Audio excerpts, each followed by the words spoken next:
ఎడారిలో సెలయేర్లు. ఏప్రిల్ 10వ తారీఖు. నీవేళ నాతో వ్యాజ్యమాడుచున్నావో నాకు తెలియజేయము. యోబు గ్రంథము 10వ అధ్యాయము 2వ వచనం. అలసిపోయిన ఓ హృదయమా, ఒకవేళ నీ సౌందర్యాన్ని పరిపూర్ణం చేయడానికి దేవుడు నిన్నలా బాధలకు గురి చేస్తున్నాడేమో. నీలోని కొన్ని అందాలు శ్రమల్లో గాని బయటికి తెలియనివి ఉన్నాయి. ప్రేమ మినుగురు పురుగు లాంటిది.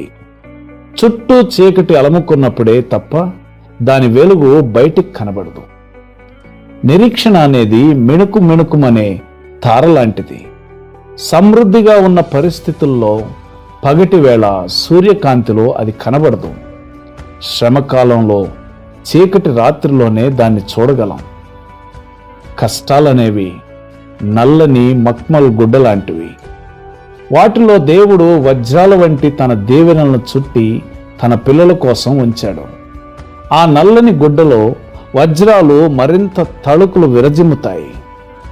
ఇంతకు ముందే కదా నువ్వు మోకాళ్ళని ప్రార్థించావు, ప్రభూ, నాకు విశ్వాసం లేదేమోనని నాకు సందేహంగా ఉంది, నాకు విశ్వాసం ఉంది అని నాకు తెలిసేలా చెయ్యి అని. మరి కష్టాలను పంపమని ప్రార్థించడమేగా ఇది. నీకు తెలియకపోవచ్చు ఈ ప్రార్థనకి పర్యవసానం.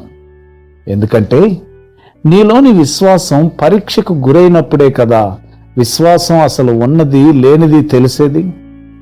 ఇది నీకు ఆధారం. మనలోని సులక్షణాలు వెలుగులోకి రప్పించబడడం కోసం దేవుడు మన పైకి శ్రమలను పంపుతుంటాడు. మనలో అవి ఉన్నాయి అన్న నిర్ధారణ మనకు కలగడం కోసం ఆ శ్రమలు మనకు సంభవిస్తూ ఉంటాయి. ఇది కేవలం మనలోని ఆత్మ సౌందర్యాన్ని తెలుసుకోవడం మాత్రమే కాదు, ఆ సౌందర్యం అభివృద్ధి కావడానికి కూడా ఈ పవిత్రమైన శ్రమలు తోడ్పడతాయి. దేవుడు తన సైనికులకు శిక్షణనిచ్చేది సౌకర్యాలు సౌఖ్యాలు ఉన్న మందిరాలలో కాదు, బయట ఎండలో కవాతులు కఠినమైన విశ్వాసాలతోనే.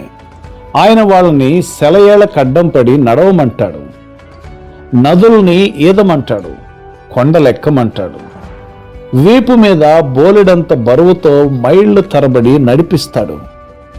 క్రైస్తవుడా, నీవు అనుభవిస్తున్న శ్రమలకు కారణం ఇదే.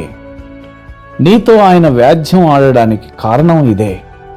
సైతాను మిమ్మల్ని కదిలించకుండా ఉంటే అది ఆశీర్వాదం అనుకోవడానికి వీలు లేదు. కనుక ప్రియ మిత్రుడా, దేవుడు నీ కొరకు పంపే శ్రమలను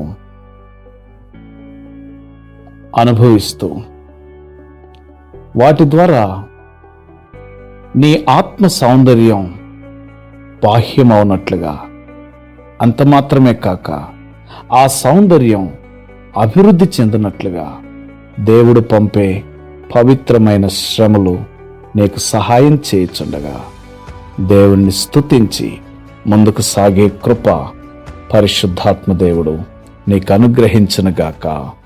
ఆమెన్.